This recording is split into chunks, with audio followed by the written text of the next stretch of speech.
আসসালামু আলাইকুম।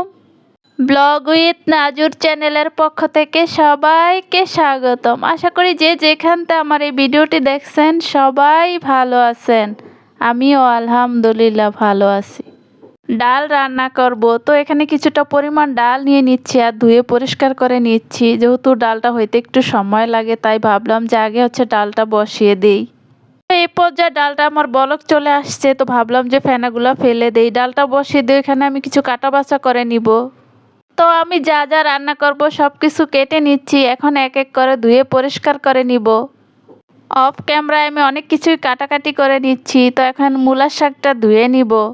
শীতের মৌসুমে শাক সবজি ভর্তা না হলে চলেই না আমার।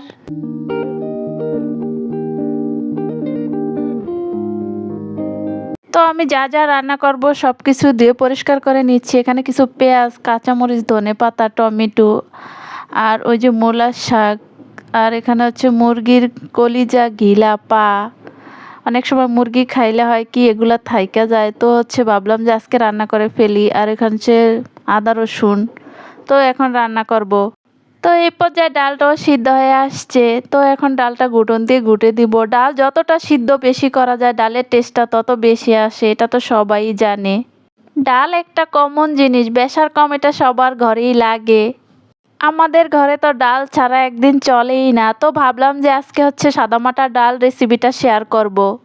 ডালটা ভালো করে সিদ্ধ করে একটা ঘুটন দিয়ে ঘুটে পরিমাণ মতো পানি দিয়ে দিলাম, আর কিছুটা হলুদ গুঁড়ো, মরিচ গুঁড়ো, কিছু লবণ, আর এটা জিরার গুঁড়ো, আর কিছু পেঁয়াজ রসুন কুচি দিয়ে দিলাম। আর তেমন কিছুই আমি দিব না ডালের মধ্যে। আর একটা টমেটো পিস করে কেটে দিয়ে দিলাম, যেহেতু আজকে টমেটো দিয়ে ডাল রান্না করব। এখন জলপাই টমেটো যে কোনো একটা দিলে হয় কি ডালটা খেতে অনেক ভালো লাগে, না থাকলেও সমস্যা নাই। মসুরের ডাল রান্না করার ক্ষেত্রে হয় কি ডালের মধ্যে বেশি জোশ দিলে ডালটা খেতে অনেক টেস্ট হয়। তো আমার ডালটা প্রায় এখন রান্না করা শেষ, বাগার দিয়ে উঠিয়ে নিব। এখানে কিছু পেঁয়াজ কুচি, কিছু রসুন কুচি দিয়ে আমি বাগার দিয়ে নিব। অনেকে ডালের মধ্যে হলুদ কম দেয়, সেটা ঠিক আছে, কিন্তু কালার ঠিক রাখার জন্য যদি এই বাগারের মধ্যে একটু হলুদ দেওয়া যায় তাহলে কালারটা অনেক সুন্দর আসে। আমার হাজবেন্ড যেহেতু কালারফুল জিনিস পছন্দ করে, তাই আমি একটু হলুদ দিয়ে নিলাম। চাইলে আপনারা স্কিপ করতে পারেন। এই পর্যায়ে ডালটা বাগার দিয়ে নিলাম, আর এখন দিয়ে দিব কয়েকটা কাঁচামরিচ, 4টা কাঁচামরিচ দিয়ে দিলাম। এখন লবণ চেক করে দিয়ে দিব ধনে পাতা। কালারটা কত সুন্দর আসছে, এভাবে ডাল রান্না করলে ডালের কালারটা অনেক সুন্দর আসে, চাইলে আপনারা ট্রাই করতে পারেন। তো আরেকটা চুলায় বসিয়ে দিলাম মূলার শাক ভাজি।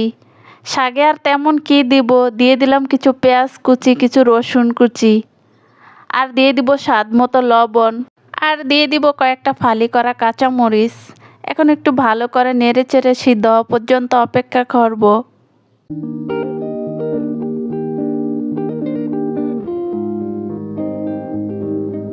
আমি জানি না এই মুহূর্তে কে কোত্থেকে আমার এই ভিডিওটি দেখছেন বা দেখতাছেন। দেখতে থাকেন, দেখতে দেখতে যদি বিন্দু পরিমাণও কোনো অংশে ভালো লাগে তাহলে একটি লাইক দিয়ে চ্যানেলটি সাবস্ক্রাইব করে আমার পাশে থেকে যাবেন। আর যারা অলরেডি এই কাজটা করে ফেলছেন তাদেরকে অসংখ্য ধন্যবাদ। কথা বলতে বলতে এখানে কিছু পেঁয়াজ রসুন ভেজে মূলার শাকটাও বাগার দিয়ে নিলাম। এভাবে মূলার শাক ভাজি করলে যে খেতে কতটা টেস্ট লাগে। তো এই পর্যায়ে আমার রান্না বাড়া শেষ। ডালের কালারটা এত সুন্দর আসছে কি বলবো। এদিকে মূলার শাক ভাজি করছি, অফ ক্যামেরায় আমি ভাত রান্না করে নিচ্ছি, মুরগির ঘিলা কলিজা পা রান্না করে নিচ্ছি। তো এখন দুপুরের খাবারটা খেয়ে নিব।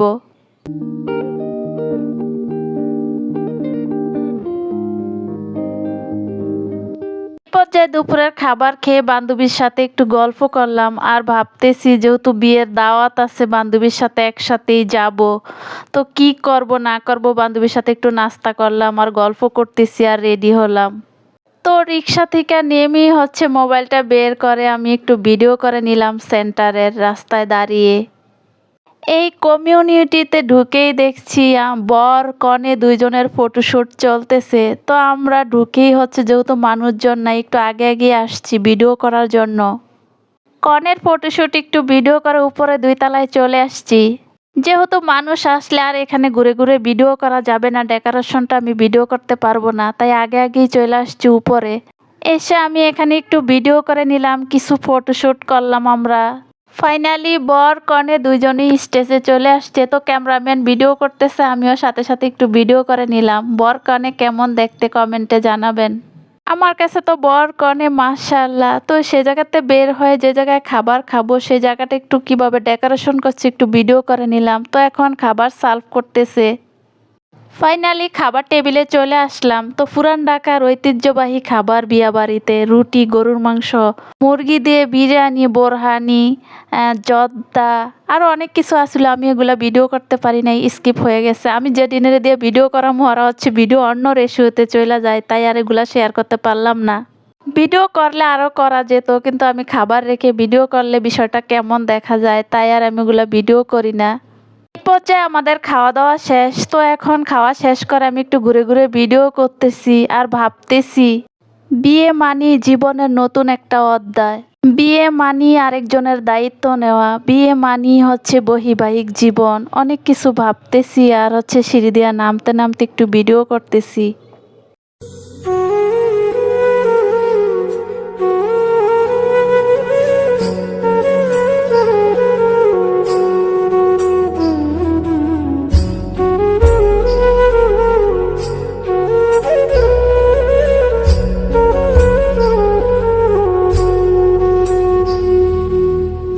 এই সময়টা এই লাইফটা সবার জীবনে একবার হইলেও আসবে, তাই না?